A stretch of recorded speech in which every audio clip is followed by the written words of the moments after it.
Salam sejahtera bagi kita semua. Saudara-saudari terkasih, hari ini kita merayakan Pentakosta, hari raya turunnya Roh Kudus. Pentakosta berarti hari ke-50. 50 hari yang lalu kita merayakan hari raya Paskah kebangkitan Tuhan kita Yesus Kristus. Orang Yahudi juga mempunyai perayaan Pentakosta, namun berbeda dengan perayaan kita. Pentakosta Yahudi dihubungkan dengan pesta panen, dengan diundangkannya hukum Taurat, yakni perintah Allah yang tertulis dalam loh batu yang diberikan kepada orang Israel di Gunung Sinai. Bagi kita, turunnya Roh Kudus adalah pemenuhan dari janji Allah. 10 hari yang lalu, kita merayakan hari raya kenaikan Tuhan kita Yesus Kristus ke surga. Sebelum dia naik ke surga, dia menjanjikan akan mengutus Roh Penghibur. Roh Allah ini akan menemani para murid untuk bersaksi. Roh Penghibur ini akan menuntun kepada segala kebenaran. Saudara-saudari terkasih, peristiwa turunnya Roh Kudus boleh kita katakan merupakan mujizat besar. Betapa tidak? Para murid yang berkumpul di suatu tempat tersembunyi, pada saat turunnya Roh Kudus, melihat lidah-lidah api turun atas mereka masing-masing. Itulah tanda Roh Kudus yang mereka terima pada saat itu. Dan sesudah menerima Roh Kudus itu, mereka diberanikan, mereka dikuatkan. Lalu mereka membuka pintu, jendela, dan mereka keluar dari ruangan tertutup itu. Dan mulailah mereka bersaksi. Mereka bersaksi tentang Yesus Kristus yang telah dibunuh, disalibkan, dan telah dimakamkan, namun pada hari ketiga telah bangkit. Dan Yesus itu adalah penebus, penyelamat umat manusia. Dia adalah Allah yang telah menjadi manusia, yang rela mati untuk mengangkat manusia kepada keselamatan, kepada kehidupan. Dan di Yerusalem pada saat itu ada berbagai bangsa. Pelan-pelan mereka datang, berkumpul, dan mendengarkan para rasul yang sedang bersaksi itu. Luar biasanya, para bangsa itu yang mendengar para rasul bersaksi, mendengar mereka dalam bahasanya sendiri, sehingga mereka mengerti akan pewartaan para rasul itu.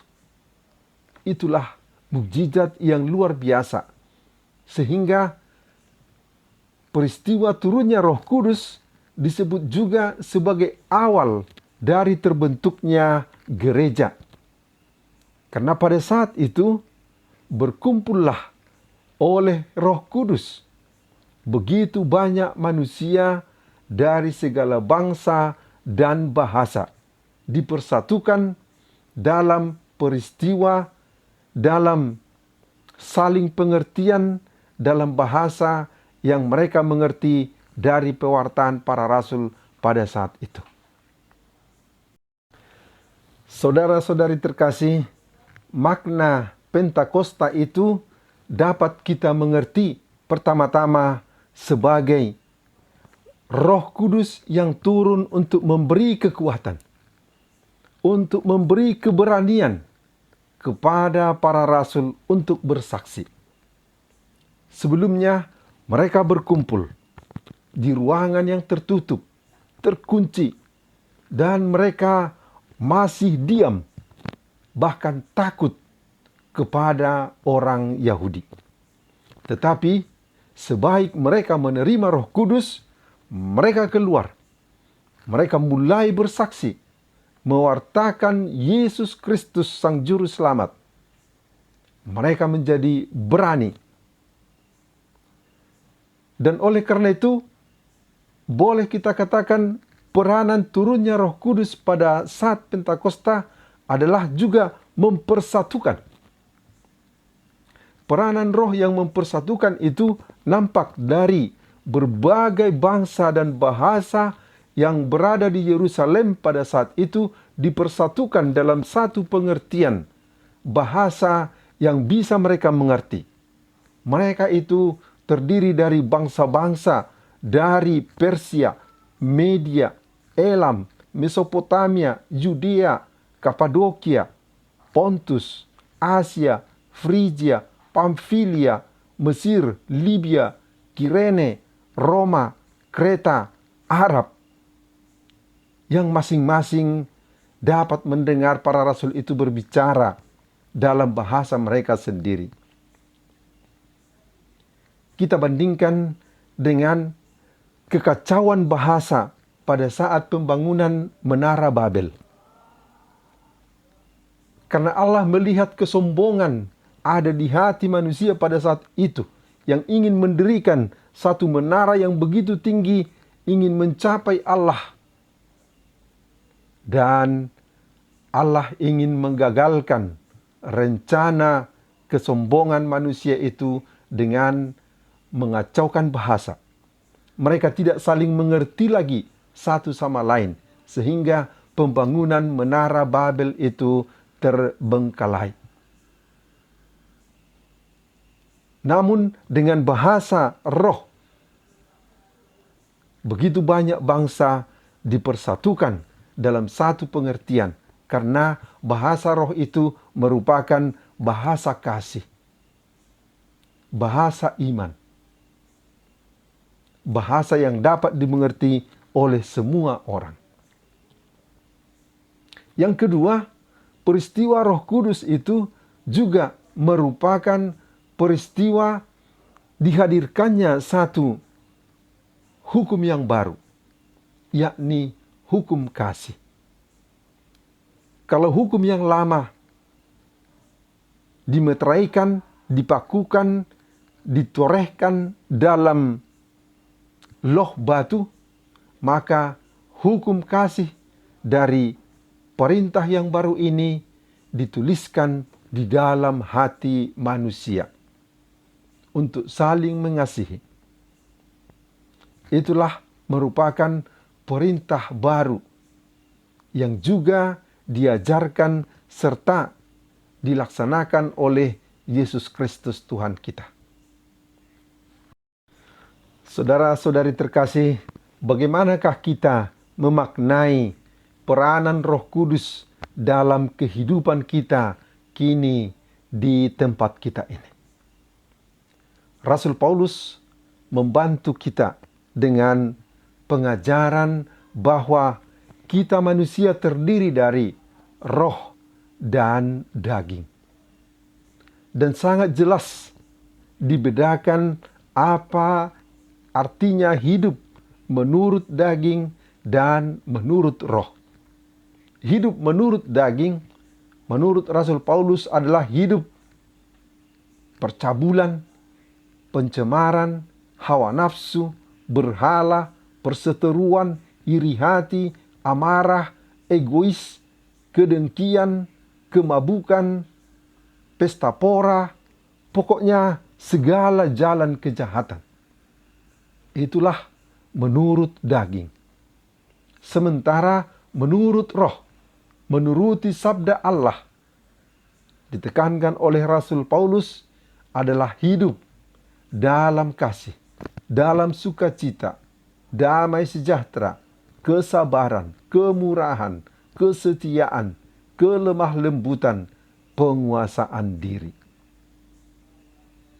Dan kita diajak oleh Rasul Paulus untuk hidup menurut roh, untuk berjuang mengalahkan segala godaan dan cobaan dari kenikmatan dari keinginan-keinginan daging yang membawa kita kepada kematian. Sementara bila kita mengikuti hidup menurut roh, kita akan dibawa, diarahkan kepada kehidupan. Maka saudara-saudari terkasih, marilah kita membuka diri, membuka hati kita pada Roh Kudus. Sebab roh inilah yang menuntun, mengarahkan, membimbing kita kepada kebenaran. Dan sikap yang terbuka pada Roh Kudus itu adalah sikap yang terbuka mendengarkan sabda Tuhan. Rajin berdoa, berkomunikasi dengan Allah. Rajin mengikuti ibadat perayaan Ekaristi, tanda kehadiran Tuhan. Dan rajin memberikan diri kita untuk dituntun oleh roh. Mendengarkan suaranya dalam permenungan, dalam meditasi. Yang membuka hati mendengar bisikan, tuntunan, arahan dari suara Allah yang kita dengarkan dari lubuk hati kita. Dan marilah kita tetap berjuang untuk melawan kecenderungan-kecenderungan daging. Tetap berjuang, melatih diri untuk lebih mengarahkan hati, hidup, serta sikap kita kepada tuntunan roh. Marilah kita hidup dalam roh. Biarlah roh memimpin hidup kita kepada kebenaran, kepada keselamatan, kepada kehidupan. Saudara-saudari terkasih, hingga di sini dulu permenungan kita kali ini. Sampai bertemu pada video-video kita berikutnya. Salam sejahtera bagi kita semua. Pace e bene.